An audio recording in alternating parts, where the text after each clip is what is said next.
in this point in my career, I'm cool with doing single deals, not signing Okay. myself over. Single Okay. deals if it means exposure. I hear you. You know what I mean? I hear So you. I'm not signing any of the rights to me or my music over.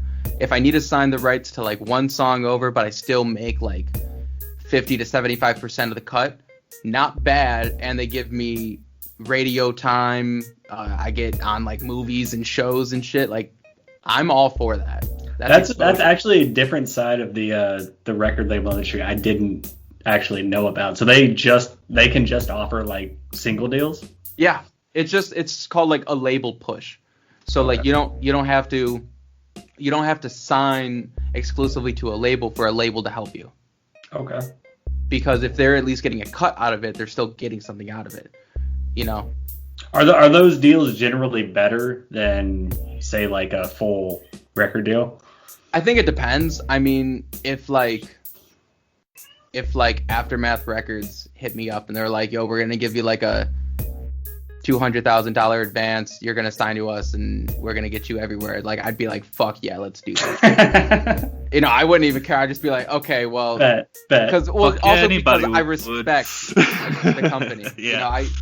know, it's not about like the money like that. It's just like, no matter what company of any size, if I respect the artists on it and how they run their business, I know I'll be in good hands. You know. What I've noticed, a lot of rappers like we're covering, a lot of them are independent, but they have a lot of people like employed under them that are kind of working for them.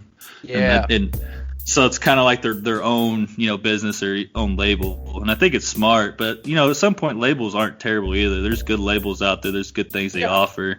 Like Strange Music's probably the one we notice the most. It seems from the exterior a good label. Shout out Jerry. Yeah, man, those guys all are really good lyrical rappers. They all, I don't know, they just seem like they're a good bunch of people. And I don't know, we don't really know what's going on indoors, but it looks cool.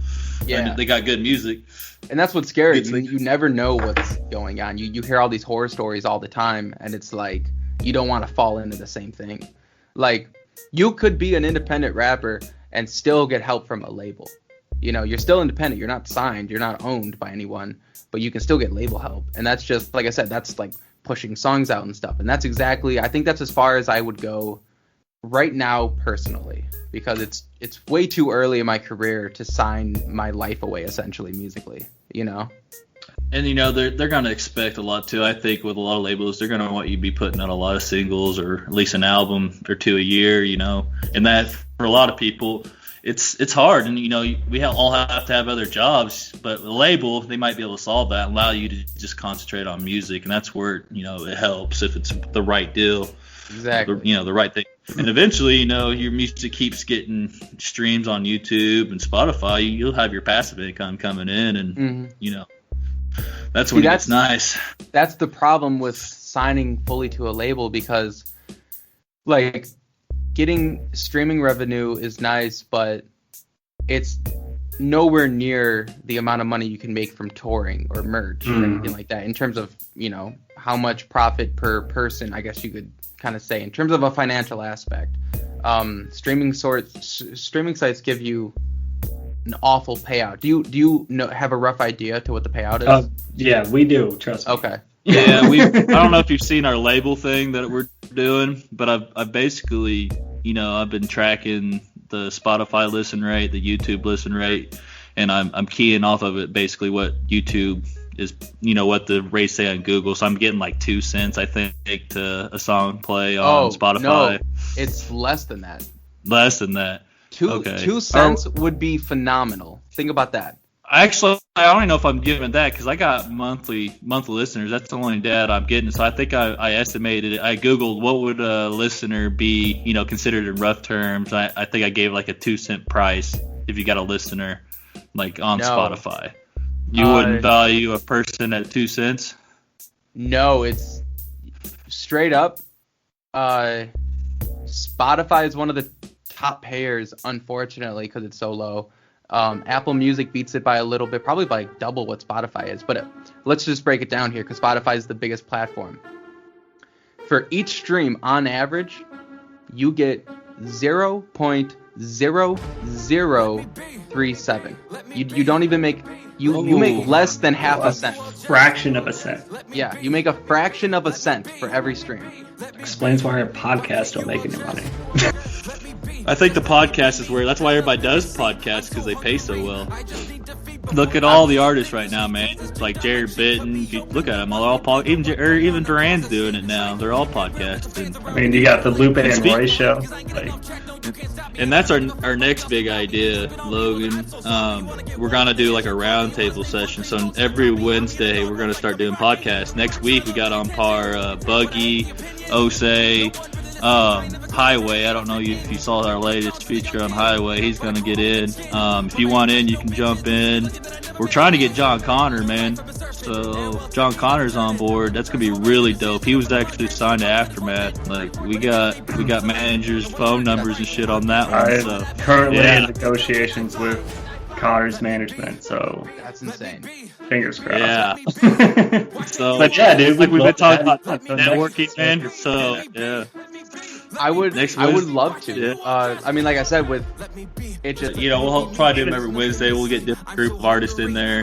Hopefully it starts, kicking off where we get some, we want different scopes. We might even bring a fan in just to have like fan input, like a little round table, cool. dude. How the industry's going, what's working for them, network with people, that's what our idea is. I think it'd be kind of cool. I think some people are trying to do that, but just basically how we're talking right now, just shooting the shit. And got into podcast myself, just like kind of just conversationalist podcast, just like listening like in the background or actively, whatever. But yeah, it's the best when it's just a conversation. If you care, if you like the people who are talking, they could be talking about anything, and it's still entertaining. Absolutely, yeah, absolutely. Yeah, and I think that's how this podcast will probably be heard too, because we might not ever talk in person, but man, we've been shooting back and forth on messages for a while now. Yeah, I think I did your story in July. We did a little intro, and I was like, yeah, I covered this guy back in July, man. I found him on Instagram. I don't know if it was an ad I found you on, or if it's just a random post, like on a tag that I was just randomly searching, because that was back when we first started, so we were grinding. I was just thinking today, I think I was just like, how do we even come across each other? I don't know. I don't really run ads that much, to be honest. It was honestly you may be a Lyrically Rap OG, dude. Like you may be one of the first. No way.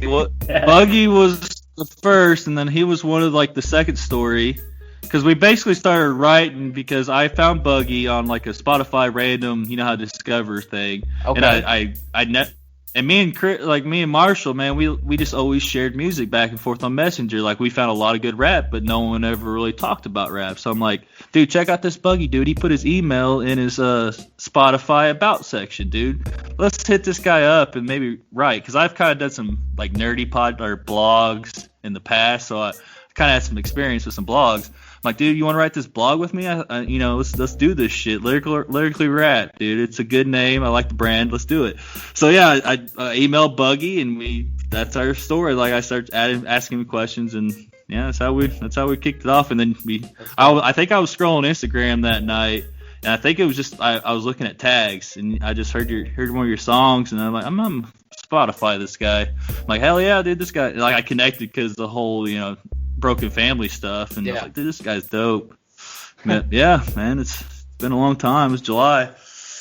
That's crazy. But yeah, I'm honored to be one of the OGs. OG Logan. We got you, brother. I will say this. There is something that I'm thinking about doing. Did you guys see my story about the punk sound? I did. Actually, shit, I was going to ask you about that. What did you think? I think you should do whatever you think is right, man. Like, I don't necessarily know a lot about punk music myself. Me either. I don't know anything about it. Dude, I can vibe to it. I must have missed the story, but are we talking punk music like Green Day or like what MGK is trying to do? Yeah. Like that sound? I think you could jam it. So I'm not saying a genre switch. I'm just saying like put out a small project like that just for fun. Hey, we'll support whatever you got to do, man. Yeah, we'll support you, man. It's something new to me, and it's something that like who's gonna be your band though? Are you gonna like buy some beats? You got like a real band? Pretty Loops? Yeah, bro, I gotta go to the internet for this one. You know, I don't have a band. Well, actually, dude. I know a drummer. I know a couple guitarists, a bassist. Like, I could do a band if I really needed to. I could do a band, actually. Dude, get a band in the studio, make that shit work, and put that shit out, homie. That would actually. But you gotta grow your hair out, dye it blonde. Yeah, I'm not doing that though. You like your blue guitar, man. Yeah. Paint my nails. Get your tats on. Yeah. No, I'm not doing all that. But I mean, okay, if we're being realistic here, it actually is kind of a genre that's popping off recently. You know, you're seeing more and more artists do it, more and more artists implementing that sound, and it's not necessarily like just chasing the trend, but also you got to think about it like in a business aspect. You kind of almost need to, right? And if I can do it in one shape or form, I feel like I might as well try at least a project that I can push out certain songs, because I mean, think about it like this, I could make these songs and have this like little project full of these like punk songs, and then I can push them out to like punk playlists, right?